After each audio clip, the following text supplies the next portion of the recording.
AITA for throwing a child's toy in the trash.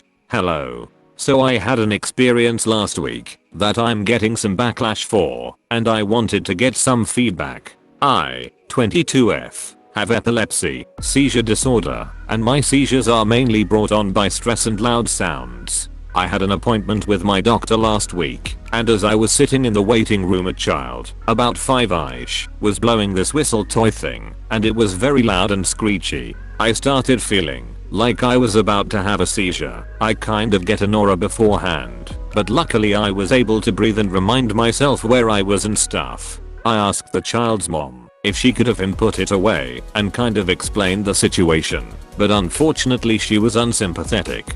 A few minutes later the child came up to me and blew it right in front of me. So I said to him, "Hey, can I see that?" And after he gave it to me, I threw it in the garbage. I understand this doesn't make me look good at all, but I didn't want to have a seizure as it's a horrible experience and I didn't know what else to do. AITA, edit, hello. Thank you all for the judgments. Even those that said I was an asshole, y'all gave some really good perspective. I wanted to clarify that it's not that I didn't want this child to make no noise, it was just the whistle that was triggering. I probably won't get to reply to everyone's comments, but thank you for your time. Edit 2. Also, since this is being asked, I was at my neurologist's office when this happened, not a GP. And yes, I do have tonic-clonic seizures. Also, the trash can was right next to me. It was like one of those medium-sized ones, so I didn't have to walk. I have nerve damage in my feet, so when I'm about to go into a seizure it gets about a million times worse, and moving is hard.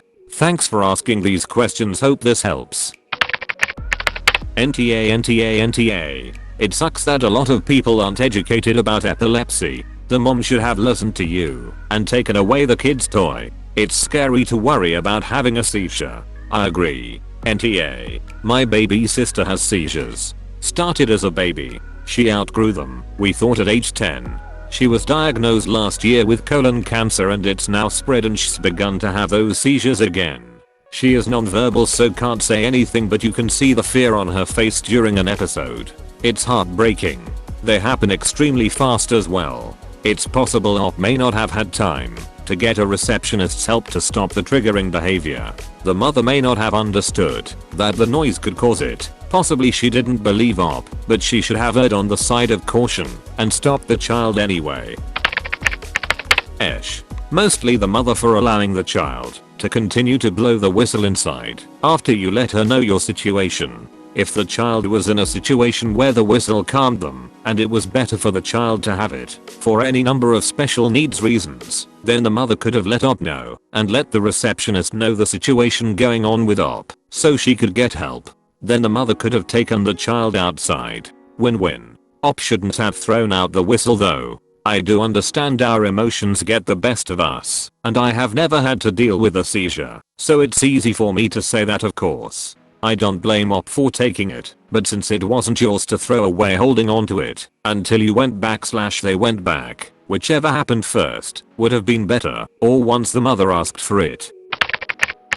You bullied a child. Once you had the toy, you had control of the situation. The child gave the object to you. You could have kept it and given it back, or given it to the front desk. You chose to throw the toy away, which was also a violation of the child's trust. This is likely to have ramifications for other disabled people this child encounters.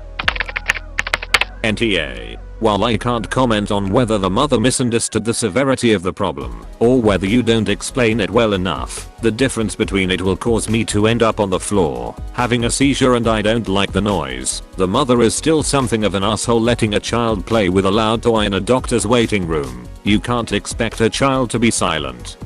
But there are appropriate places for lots toys, and a doctor's surgery isn't one of them. I also don't disagree with taking the U from the child. If they were right up in your face, then honestly they need to learn that actions have consequences, and the parent needs to learn some consideration and control over their child. A seizure is also something serious enough that if you know something will cause one and you can stop that from happening, then I would say you are completely justified in being blunt and doing whatever it takes to stop it. Rudeness doesn't actually cause injuries. Seizures can. Act first and apologize and explain later. Throwing it in the bin however may have been a bit right, rather than doing something else, explaining to the child they can have it back when you leave and keeping it, or giving it to the parent or receptionist after explaining the problem. NTA am going to go out on a limb and say I strongly disagree and am somewhat appalled with the Esh opinion as well. A seizure is not comparable to being annoyed. Every second you spend hearing/seeing that stimulus is an increase in risk of experiencing a medical condition that can lead to severe injury or death. You were so kind as to explain the situation prior and reacted accordingly when others weren't considerate of that condition. Child or not, no one's minor inconvenience/manners take precedence over a medical situation as severe as a seizure.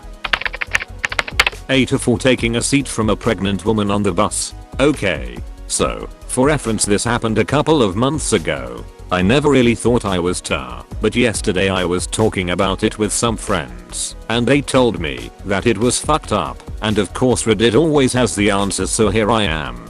So I was born with spina bifida and usually use a wheelchair for movement. I take a public bus to and from school, and for me to be properly secured in the bus the front two seats flip up, and if anyone's sitting there they have to move. On this particular day, there was a very visibly pregnant woman who yelled that she was here first and she wouldn't be moving. The driver eventually had to ask her to get up or get out, and she moved a few seats over.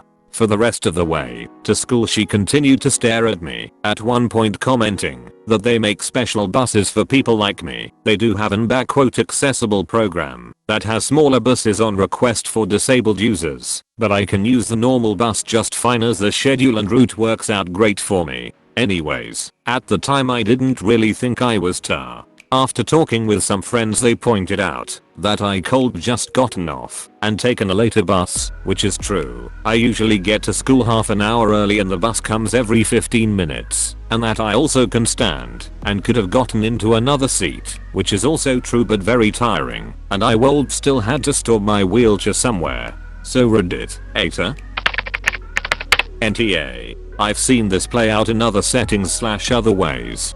For example, at large concerts or sporting events there are generally a limited number of accessible seats available.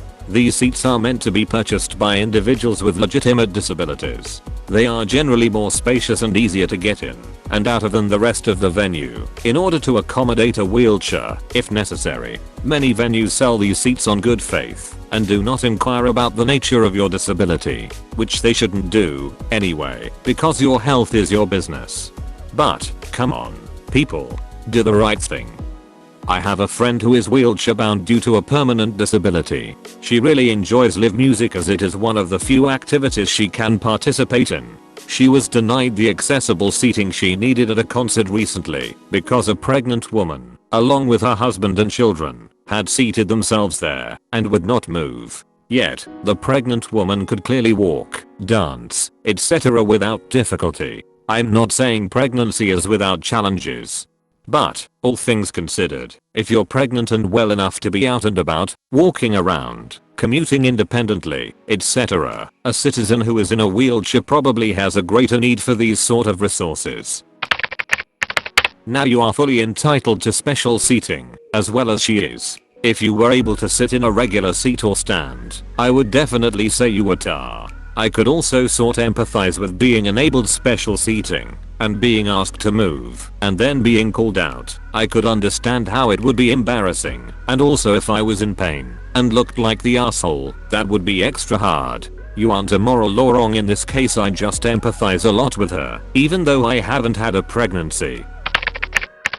So NTA, as someone who had a baby last year and took the bus to and from work, I never expected to sit in the spaces at the front. If there was a seat there, I might take it, but it's just common sense to move to let people with limited mobility take those seats, whether they're in a wheelchair or using a walking aid. She can move. You shouldn't be expected to wait for another bus because she's rude and entitled.